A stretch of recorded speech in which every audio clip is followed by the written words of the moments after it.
שלום לכולם, שמי דוד ואני שמח להציג לכם את הפרויקט שלי.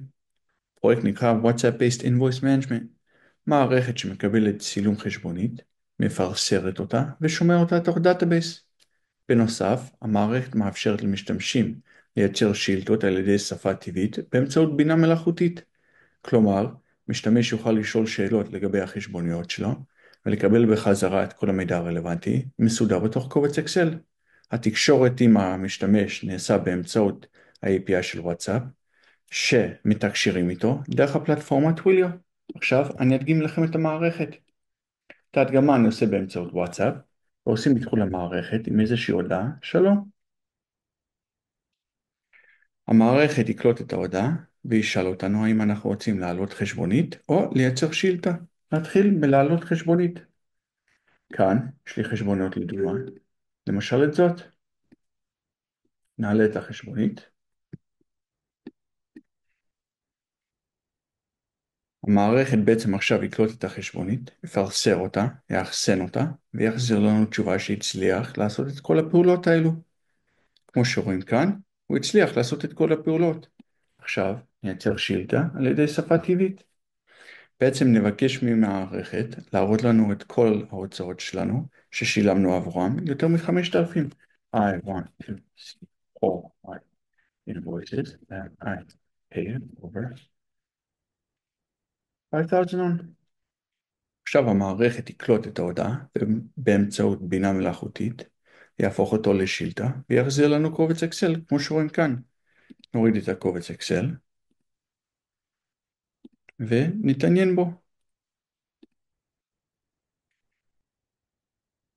בעצם כאן ניתן לראות שהחזיר לנו את כל החשבוניות שה-expense amount, ההוצאות עבורם, יותר מ-5,000. בנוסף, ניתן לראות פה קישור להורדה. זה בעצם קישור שמיוצר על ידי S3, הוא נקרא pre-signed URL, ומיועד לאפשר לנו להוריד את החשבונית המקורית.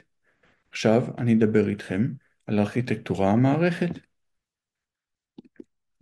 כאן רואים את ארכיטקטורה המערכת. בעצם כתבתי Webhook על ידי טוויליו, שמשתמש מתקשר איתו דרך וואטסאפ. ה-Webhook של טוויליו מתקשר עם שרת שכתבתי ב-Fast API, שיושב על אמזון EC2.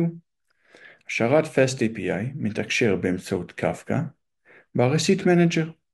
ה-Receipt Manager מנוהל על ידי Docker Compose, כלומר, יש שם כמה קונטיינרים מופרדים, וכל קונטיינר בעצם יש לו single responsibility, דואג למשהו במערכת. יש קונטיינר שאחראי על חשבוניות ולפרסר אותם, וקונטיינר שאחראי על יצירת שאילתות משפה טבעית. הקונטיינר שאחראי על צילומי חשבונית מבצע קריאה API ל-ChatGPT, ChatGPT מפרסר את החשבונית ומחזיר אותו קונטיינר JSON. הקונטיינר שאחראי על הצילומים אז שומר את ה-JSON לאמזון RDS ושומר את הצילום לאמזון S3. הקונטיינר שאחראי על שאילתות גם הוא מבצע קריאה API עם השפה הטבעית ל-ChatGPT. ChatGPT מממר את השפה הטבעית לשאילתה, ואז הוא מבצע query לאמזון RDS, אורז את כל המידע הרלוונטי בתוך קובץ אקסל ושולח בחזרה למשתמש. בנוסף, השתמשתי כאן ב-State Manager על ידי Redis, שעוקב אחרי כל הבקשות. אני גם השתמשתי כאן בסוואגר כדי לדבק את כל הקריאות API. תודה שצפיתם.